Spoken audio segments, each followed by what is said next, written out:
Hello, I'm Rosalie Michaels, and welcome to the Pain Channel. On today's show, we'll give you a sneak peek at the newest technology in robotics and take you inside a company that is actually making robots to help people in need, and we'll also provide you with medical expertise from one of the leading professionals in pain management. But first, we'd like to introduce you to a living inspiration to people in pain. Michael Roman was a man with a dream who lost his leg only to find hope. I'm a professional race car driver and the driver of the number 3 U.S. Adaptive Bobsled.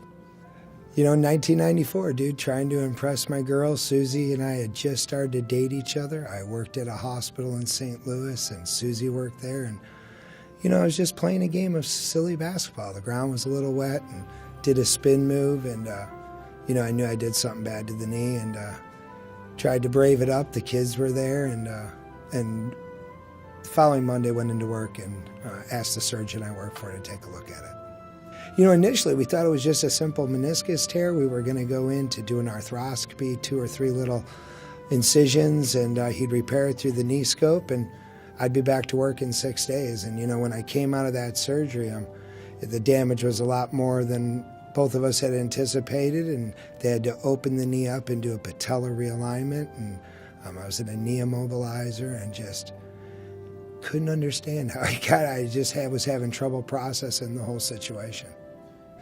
Yeah, I mean, it's painful, you know, and right away, dude, I knew something was wrong on some level. It was very, very painful, and the incision was red, and that was about 2 weeks before Thanksgiving, and, you know, within that 2 weeks, I was getting sicker and sicker, running a temperature and in a ton of pain, and the most pain I'd ever been in. And again, the kids are there, you know. I mean, Susie scoops me up off the floor, and we get to the ER, and I had actually broken the tibia. When they did the initial surgery, they realigned the kneecap, so they put a screw in there.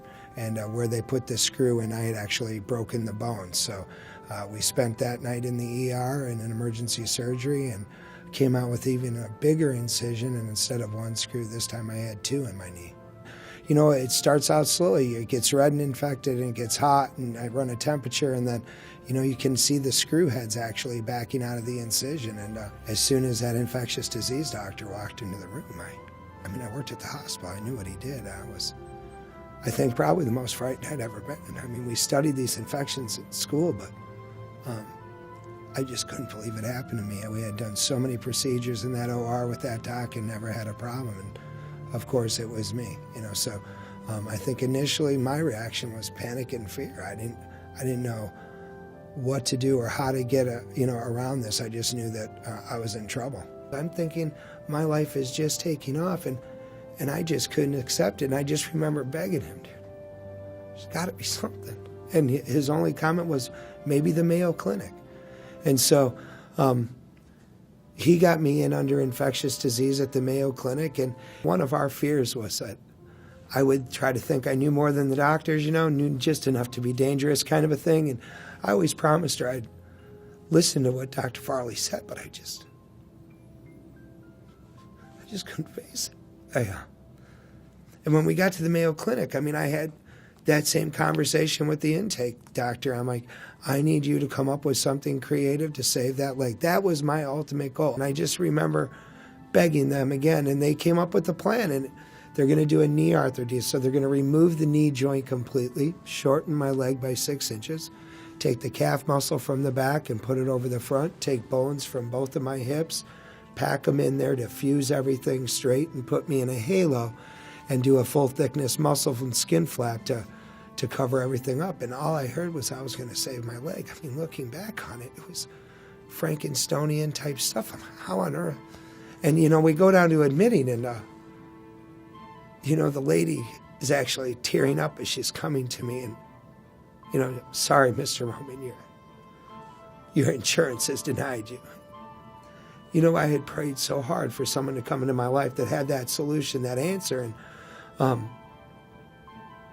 that ride back from Mayo to Chicago was the worst. I was in the worst pain I'd ever been in. I didn't know what I was going to do, and come from a large Italian family. So I called a meeting, and I just remember begging them. I needed $150,000, and if you couldn't do it for me, think of Tony. Tony deserved to have the pop we had, and they've always been supportive, you know, and they put me back in the car, and the following Tuesday, I had that procedure done, and I was released on Thursday, home by Friday, and Susie had been coming up to see me each weekend and bringing all the kids. It's kind of my one time a week I'd get a break from the treatments and everything. And, you know, it was a good news, bad news, dude. It was that stupid infection that had ravaged us financially and emotionally. It was finally gone. But I woke up in the worst pain I'd ever been in. And I'm screaming in the recovery room. They didn't take the leg. I can still feel it. They didn't take the leg. And I mean, only now I felt like pliers on my toenails, and where they moved the calf muscle was, you know, spiders, heebie-jeebies crawling on me. And how do you explain to your 3-year-old son that the part that hurts dad is gone? And I mean, dude, I just started to spiral, and their doctors did everything they could. They got me up in a leg right away, and I'm battling on so many different levels. I'm financially devastated. I'm in love with Susie. I want her to marry me. I don't know how I'm going to work. My college career doesn't apply to me anymore, and really was spiraling. And I get a call from my brother in Chicago, the same one who covered the Mayo costs, and I was under so much pressure, dude. I just remember saying, you know what, Rick? Happiest I was is when I was racing in high school. And he hung up the phone, and that should have been like my first indication, because nothing is ever that simple at my house. You have to debate your position. And 2 months later, he delivered a fully funded race team to me, sponsored the race team, and told me to get off my tushy. And my mom used to say, do something even if it was wrong. And, you know, we went out to the track, and not only was I good at it, but it was like a little light switch went off, dude. That pain went away. I was whole again. These kids I was racing didn't know I had one leg. They didn't even care. And for me, it was the only time I felt complete. Problem is, it was brutally difficult on me, physically. So we raced that first season from March to November. I developed neuromas, scars on my nerves. The pain would get out of control. November, I'd go in, I'd have a revision done. They'd re-amputate, I'd lose 3 inches. I'd rehab all winter long. March would come, I'd jump into the race car. And we did that for 4 seasons. And then the 2000, they took it at the hip. I raced the 2000 season, those neuromas reformed again, and now there's nothing left to revise. And I thought the first part of it was, you know, hard for me to handle. And I think that was the lowest point of my life. I qualified for 16th, dude, going into a NASCAR event in the ASA racing, and I felt like I had worked so hard. And I just really wanted, I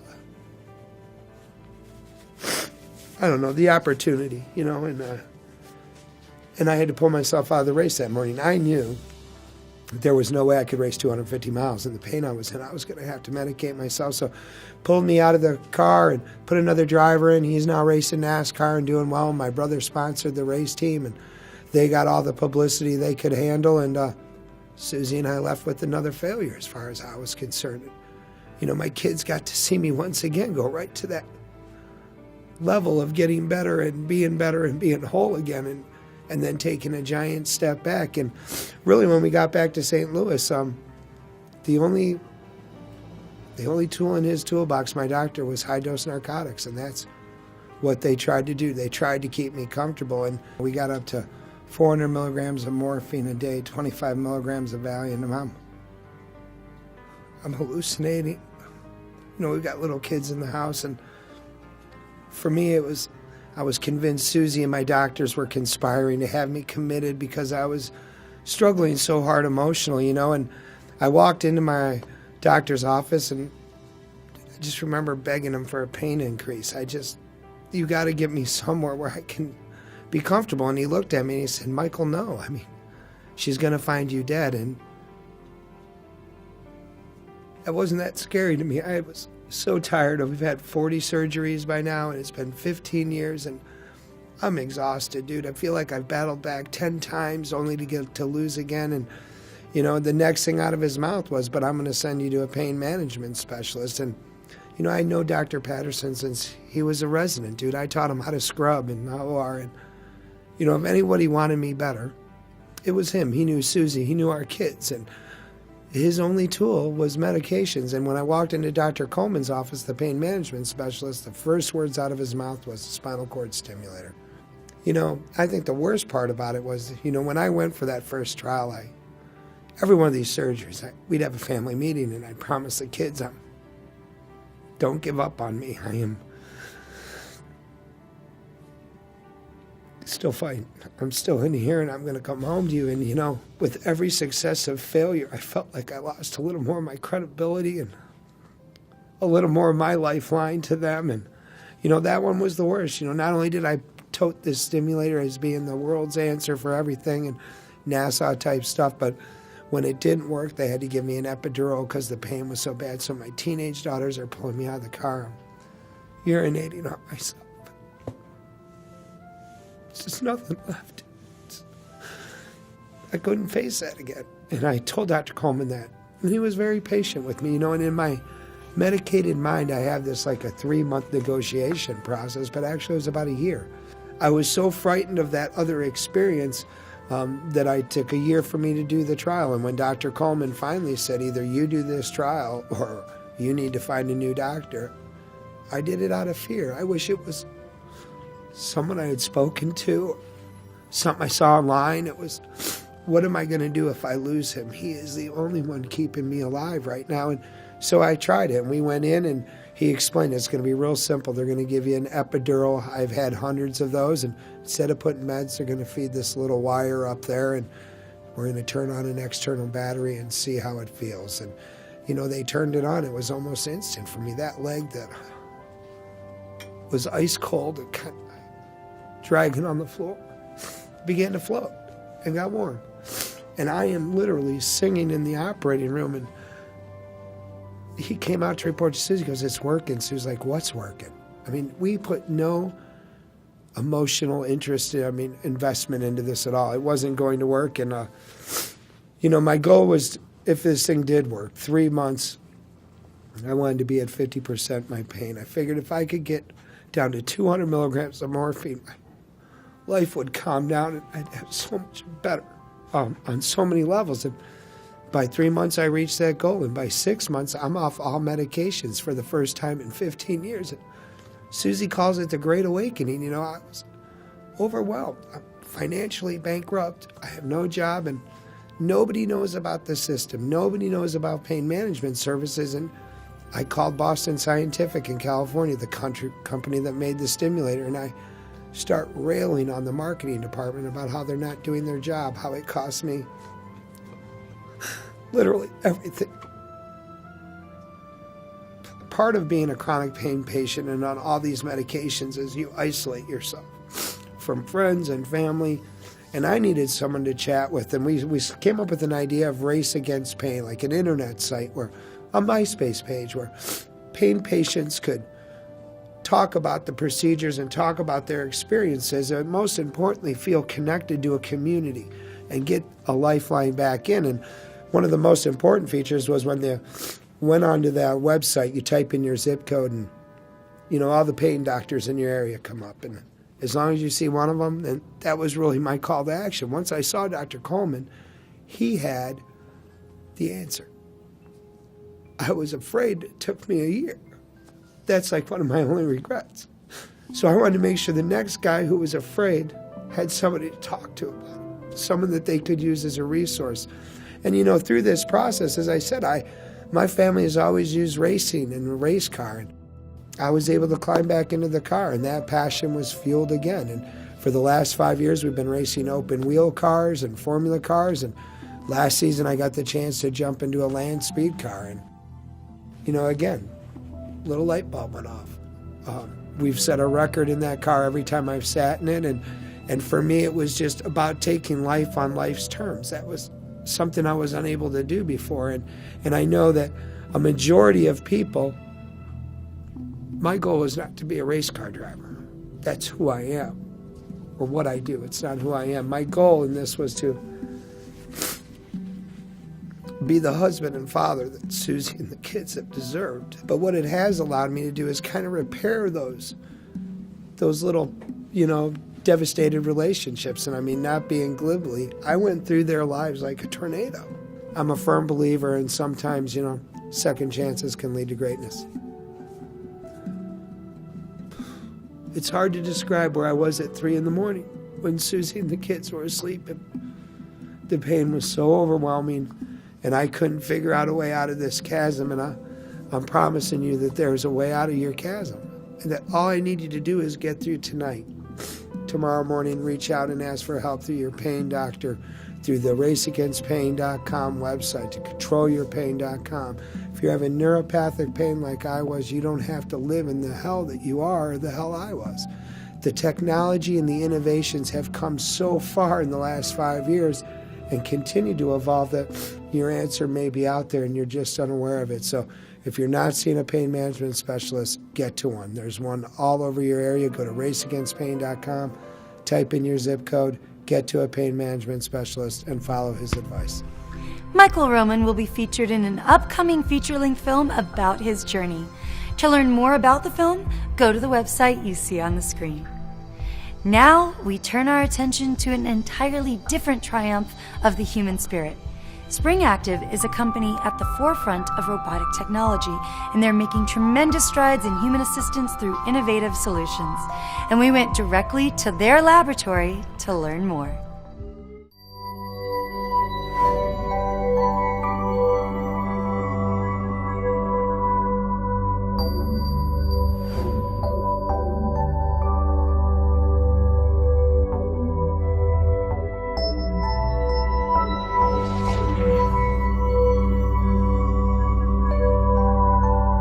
Experience the Pain Center of Arizona and get back into life. Call 1-888-PAIN-CENTER.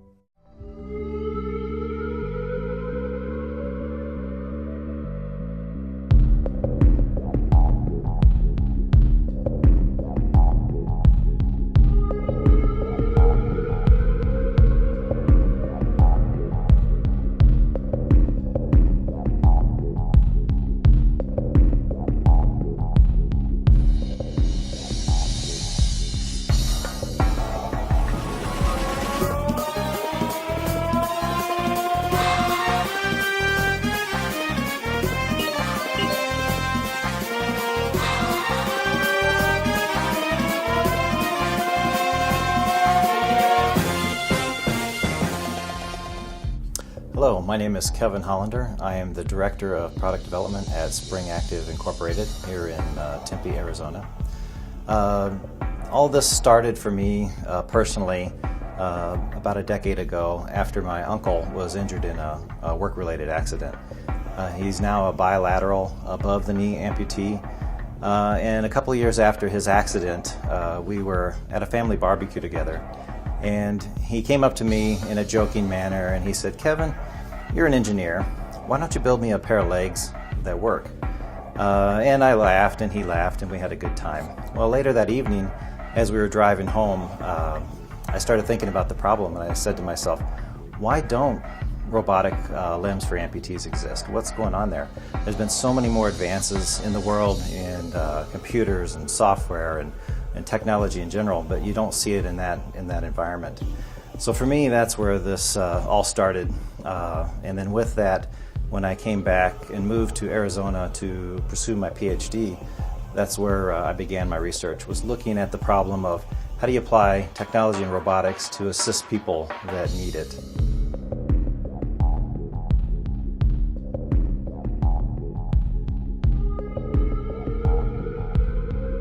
My name is Alexander Böhler, and I'm a product development engineer for Spring Active here in Tempe. I've been working on building robotic ankles for about 5 years now. It all started at Arizona State University, where we built our first prototypes. This prototype right here, we call it the RT400, and it's the first one that was developed by Spring Active alone. What we worked on was the mechanical design first, dimensioning all the parts, the motors, belts, screws, making sure that they are sufficient, designed sufficiently enough for a 5-year life. Then we also worked on developing the electronics, which are in here. The circuit board is the brain of the robot. The reason why I say brain is because it really acts like your own brain. It calculates all the parameters necessary to correctly position your leg in the gait cycle, and it does all that at multiple thousand times per second. So up here we have the mold for the residual limb. It's custom molded to the person's leg. It's made out of glass fiber. They need to be out of titanium because there's incredibly high forces on these parts, and titanium provides both strength and light weight at the same time. Back here we've got chrome vanadium steel springs. Again, they need to be very strong because it takes a lot of force and power to propel a human forward. Where I see this going to in the future is it's going to be completely integrated into the human body.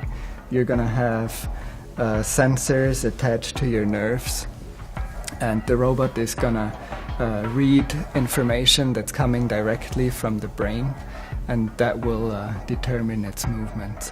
So we're going towards a bionic body.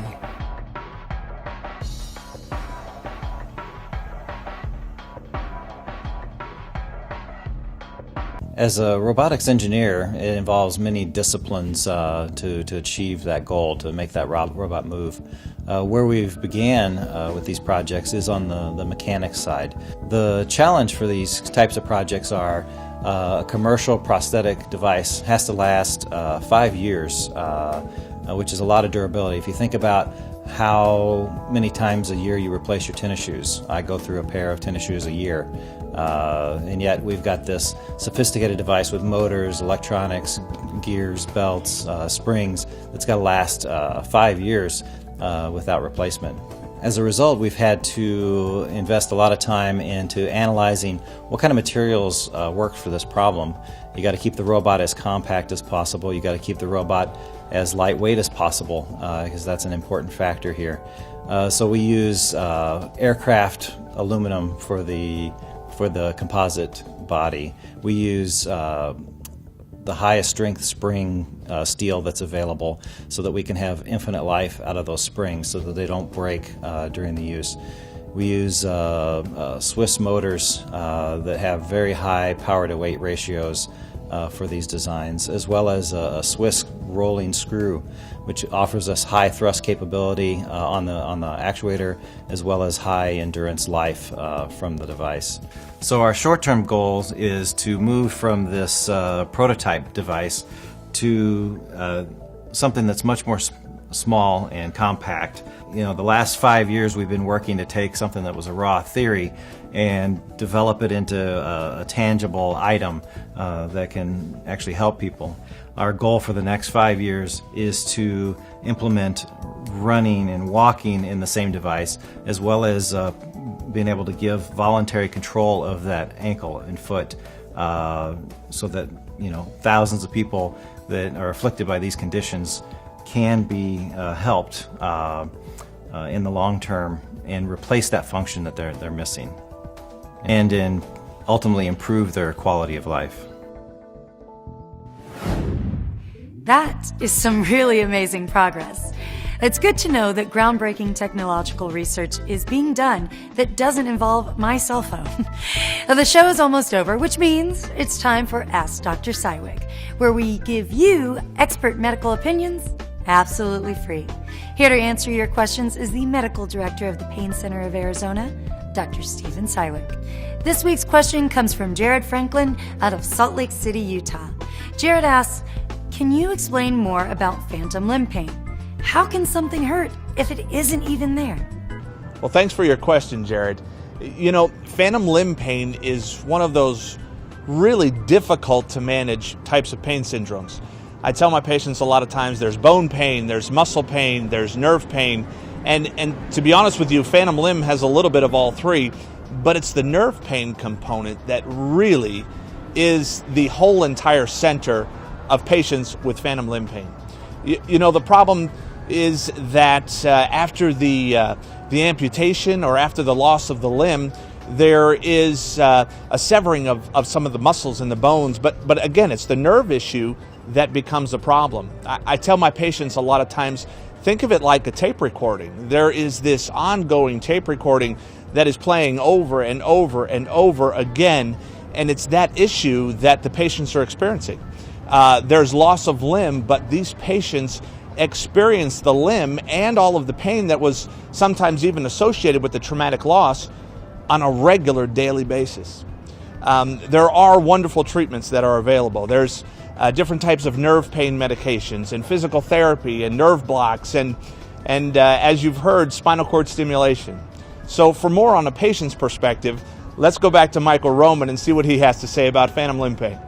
Basically, I feel the leg that's amputated, and for me it feels like pliers on my toenails, like my toenails are being pulled off, or spiders crawling on my leg, and they're not sure if the mechanisms are all psychological or all metaphysical or physical, but a combination of the both. Some doctors say that since people like me fought so long to save my leg, I may have higher instances of it, but every amputee has some sort of sensations, whether they're painful or not. That's when it gets into a problem. That's when you should seek out a pain management specialist. Thank you for watching The Pain Channel, and if you have any questions for Dr. Cywick, you can email him at painchannel.tv. Be sure to join us next week when we address treatment options for patients dealing with pelvic pain. We'd like to thank Michael Roman, Spring Active, and everyone else who contributed to this week's show. I'm Rosalie Michaels, and I'll see you next Wednesday at 3 p.m. right here on The Pain Channel.